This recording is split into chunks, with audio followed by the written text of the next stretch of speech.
what's up, everybody? I'm gonna give you guys a concept today that will that will revolutionize the way that you think about achieving your goals.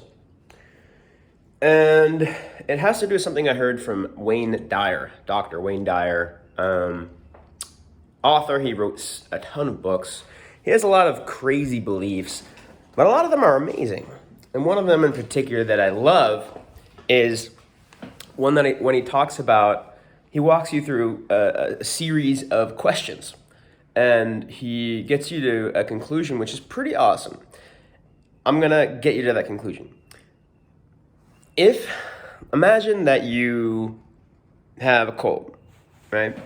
And your nose is stuffy and you are having trouble breathing, right? You're noticing your sinuses. You're noticing your breath. You're noticing how stuffy your nose is. And it's frustrating you. It's bothering you. It's annoying. Now imagine you're fine. Like probably most of you now watching this video are fine. Some of you might be sick, but imagine you're fine. You probably didn't think about your breath today, right? You probably didn't think about your sinuses or your nose or anything. You didn't think about any of that. Okay, I'm gonna ask a couple more questions. Imagine that your arm's broken and it's in a sling and it's your dominant arm.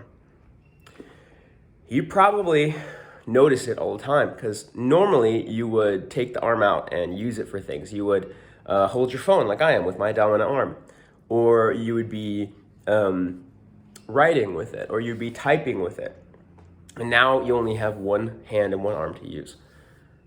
But imagine that your arm's fine. Like most of you watching this video. If it's broken, I'm sorry. If it's amputated even, I'm sorry. But if it's not, you probably didn't think about it today, about the fact that your arm is useful. Like you can use it. And that's the trick. When something is going well, you don't really notice it. You might notice it if it's a change from not going well to going well. You might notice it for a few days. You might notice it for a little bit out of gratitude. It's like, oh my God, like I just got my broken arm out of a sling. It's all healed now. I can use it. I'm so happy. And then it becomes normal life. And then you stop noticing it. And when it comes to fulfilling your goals, especially with money, that's the end goal. The end goal isn't, yay, I'm happy and elated every single day. It's, oh, I don't notice it. I'm focusing on other things. Because when people think about money, a lot of the time they're thinking about the lack of money, which is a very different thing. And they're thinking about the way, kind of like if you have a broken arm, you're thinking about your broken arm. You're not thinking about your arm, you're thinking about the fact that your arm doesn't work. And so when you're worrying about money, you're not worrying about money, you're worrying about the lack of money. You're worrying about how you don't know how you're going to pay your bills. You don't know how you're going to pay your rent. That's scary. And so that is taking up your focus. But if you fulfilled your money issues, your lack of money issues, then what you'd be thinking about is, well, what do I want to do today? What do I want to spend this money on? Or maybe I don't want to spend this money on anything. Maybe my needs are fulfilled today, but like, do I want to go out?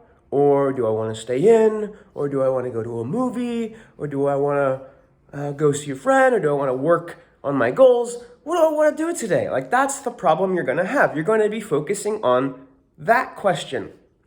Now that money isn't an issue, that's all you need to do. All you need to do when you're worrying about money, it's because money is a bottleneck in your life. It means that it's something that's stopping you from bigger and better opportunities, and you want to do those things. Like for me, I want to not focus so much on my search for a software engineering job, and I want to do crafts and work with my hands all day. But I haven't found a way for that to make money consistently. So I'm doing other things so that I can remove the bottleneck of money, of lack of money in my life, so that I can focus on doing the things I want to do. But doing the things I want to do is the end goal. It's not having a bunch of money. That's just a means to an end. Money is a tool that allows me to buy back my time and do what I want to do with my day. So having this clarity over what exactly you want with money is really nice, because you're not going to be distracted by things that really don't mean that much.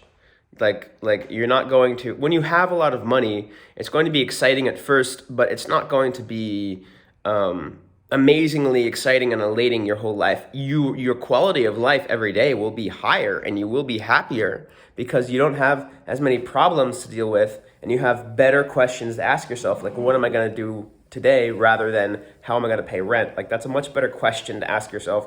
But it's not going to be like, yay, every day's exciting, at least not after the first few months or maybe the first year of being wealthy and having a lot of money. It's not like, yay, I'm so happy, I have so much money. It's like, well, this is my life now, and this life is better than before, but like, this is what life is like now. So that's a really important way to think about your goals, and understand that just like parts of your body that are hurt, and when they heal, it's like the end goal is not to think about how amazing it is that you have the goal all the time. The end goal is to ignore it, is for it to not be an issue, is to just move on and focus on other things. So I hope that this reached you. I hope that this helped you build a passionate life, unchain your passion, and live life on your own terms. So cheers.